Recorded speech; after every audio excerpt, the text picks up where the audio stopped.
Right now, the United States is in the early stages of a revolution. This may not be obvious to you, especially if you're under the impression that revolutions begin when the first shots are fired. However, by the time a revolt manifests on the physical level, the groundwork has already been laid by many years of growing discontent and ideological resistance. The first stage of any revolution is the ideological revolution. In the United States, this phase has crossed the tipping point where it begins to gain momentum and becomes very difficult to deny. This isn't an empty, unbacked claim. A poll conducted by Fairleigh Dickinson University in April 2013 found that 29% of Americans now believe that, quote, an armed revolution may be necessary in order to protect our liberties. And 20% stated that they weren't sure. Now note that this specifically refers to a violent revolution. There are many of us who sincerely do not want a violent revolution, but who still believe that the current government needs to be dismantled. So if you were to include those people who believe that a non-violent revolution is necessary into these numbers, the figure would be significantly larger. But even just 30%, with 20% sitting on the fence, is astounding.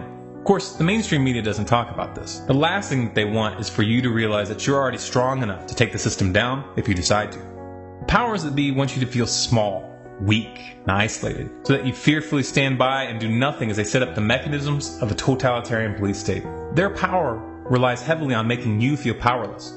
But that powerlessness is an illusion.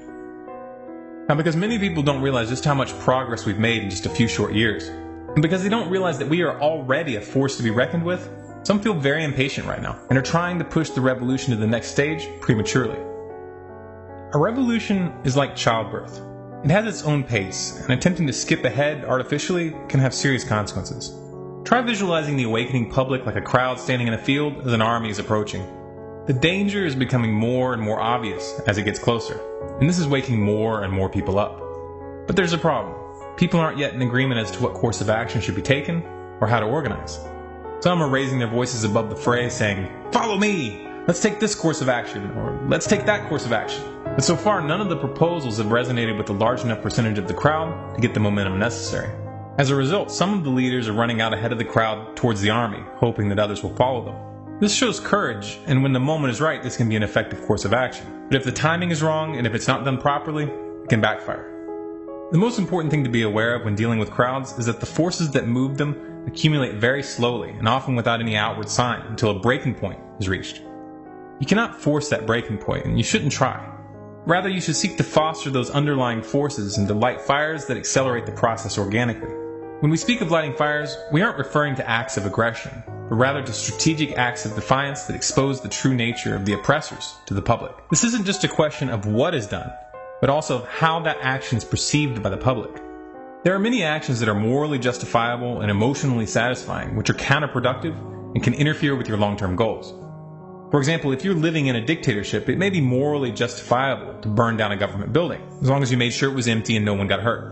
However, such an act will be portrayed as an act of terrorism, and it will cause you to lose ground in the hearts and the minds of the public. That in itself makes it a bad idea.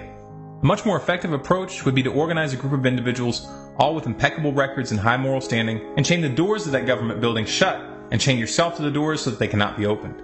The government officials are then unable to go to work. This by itself is a blow to their prestige and their aura of power. If this was carefully planned and videotaped from every angle, the effect would be significant, especially if some of those chaining themselves to the door were veterans who were honorably discharged or current serving police or military. Now what's important to realize here is that the goal of this first action wouldn't be to successfully hold those doors shut forever. They will remove you. The goal would be to set an example of defiance and to document the police brutality. This would be especially powerful if the police brutalize a veteran. Video footage of the police attacking an honorable veteran who is taking a stand for what is right in a clearly non-violent act of defiance would sear an image into the mind of the public. Such images can become symbols that rally people to the cause, just like the Alamo did in the Texas Revolution. Now this isn't to say that this is the only course of action that could be taken or the best course of action to take. This is merely an example to illustrate the psychology of public acts of defiance. The underlying principle here is that though it may seem like the government is your target in this kind of action, in reality, the target is the mind of the public. The purpose of these kinds of events is to awaken the emotions of the crowd and to draw them to your side. If you don't take this into account, your actions may have the opposite effect. Right now, our immediate challenge is confidence. People have not realized their true power. They have not realized that they can turn the tables on their oppressors overnight. We have to work to build that confidence, to help the people see their power, and to build consensus as to how to respond to that approaching threat. This needs to be done with a sense of urgency, combined with patience. That may sound contradictory, but it's not. There is urgency because time is running out, but impatience can lead to irreparable mistakes. It's like walking the edge of a razor, and in the context of a revolution, finding this balance is a matter of life and death. If this is a message you feel the public needs to hear, then be sure to like, favorite, and share this video through as many avenues as possible. If you want more videos like this, be sure to subscribe to this channel, Stormclouds Gathering, on YouTube. For updates and bonus content, follow us on Facebook, facebook.com/StormcloudsGathering, on Twitter at Collapse Updates, and our website, stormcloudsgathering.com.